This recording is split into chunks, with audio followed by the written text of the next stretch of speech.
Thank you, Colette. This is Ken Hart, and I'm going to be presenting the next part of the program, talking about the four financial statements that are used in agriculture.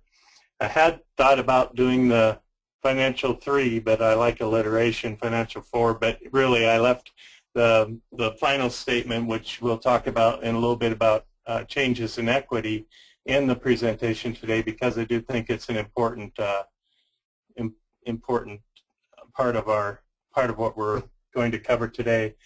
My name, just in a way of introduction, my name's Ken Hart, and I'm just Colette. I don't have the mouse apparently yet.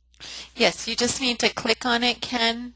Click on the screen and then use your up and down arrows. Oh, there we go. Thank you. Okay, I have a short introduction on myself. I work for the University of Idaho Extension, and I've been with them since April 4th, 1994, so I'm getting really close to my 20-year. It's gone by really fast. It's hard to believe I've been working here 20 years. But I work in Lewis County. I live in the small town of Nez Perce, where our county seat is, and I have an assignment in 5 counties working in farm financial management, and then primarily the other part of my assignment is working in crop production up here on the Camas Prairie in Lewis and Idaho counties. I'm also have another involvement in agriculture. I've lived in this area since 1979. I have up here, I'm a farm partner, and I have that first picture that's actually me as I put an early record keeping session, getting ready for my farming career, complete with a pretty hefty plastic sidearm there. And their picture is my wife and I. We're farm partners on this farm. Since 1979, we farmed up here. It's in Clearwater County, Lolo Breaks Farm. I always said that if you could eat or sell our scenery, we'd still be farming full time. I felt like I needed to broaden our base a little bit and chose to do that through some off-farm employment. But we really love this farm and every inch of it. What we do up there is now, primarily we're in 2 government programs. One is Conservation Reserve Program, and the other one is the Conservation Stewardship Program. And we also raise hay and sell all that hay, and then rent pasture to my brother-in-law and for a cow-calf summer pasture operation up there. First, before we talk about the 4 financial statements, I want to talk just a little bit about why this is important. Financial management, a lot of the times for farmers, is not a prime financial or prime management task. Instead, it's like, well, I'll do that paperwork when it rains. A rainy day comes, maybe. And then when the rainy day comes and the farm family heads off to town or something like that, it just doesn't get the prime management time it deserves. And it really does need to be just as important as production. But since for most of it, it's not as fun as production, so you have to either, for me personally, I have a hard time getting my financial management paperwork done. And once I find that once I start, I really enjoy it. It's just the starting part that for me, making it more important than anything else and getting started. Once I get started, I really enjoy it. And if you don't enjoy it, maybe you can, I've worked with some people who created rewards for themselves. So if they spend a day on their paperwork and then they reward themselves with, half a day on a hobby or a few hours on a hobby, or maybe enough, they get a big paperwork goal done, they could reward themselves with a trip or favorite activity. So try and make it fun, and if you just can't make it fun, think of a reward system. But financial management is so important because it contributes to better decision making, and then better decision making contributes to the farm's success rate. This is just one survey showed that of the farmers that considered financial planning, 25% of the farmers considered financial planning the second priority in the top 25% of farmers profit-wise or growth-wise. And then in the lower 25% of the farmers, they considered a sixth in their priority level. So it's really a matter of prioritization, and if you can prioritize it, you will help achieve. It will just help you achieve more, I think. That's the case I'm going to make today. Then another topic I just want to address briefly before we go on is, I've heard this said, well, I'm a small acreage farm, or I'm a small livestock farm. These rules of business, they don't really apply to me. And I've heard the same thing said in what you might call large commercial farms, grain and livestock farms. I've had them say, well, I'm just a producer. I shouldn't have to fool with this financial management. Or, these rules are Wall Street rules. They don't apply to me. So I thought about that. What really makes a small farm? Are they really different? Small acreage or direct market type of situation, are they really different, or do the same rules apply? Well, yeah, they're different, I think. Here's a list that I borrowed from Minnesota, but they do use less debt. Many of you operate on much less debt structure and more locally sourced debt. That might be through family or through your own savings, not necessarily through a bank. There's more labor, less technology involved, more labor-intensive operations.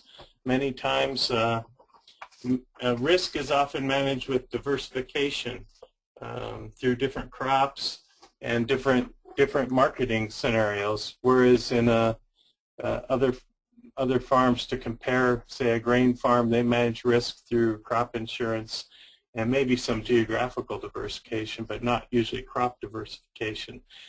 Traditionally, small acreage farms have more off-farm income, but large farms depend on in some cases on quite a bit of off-farm income also.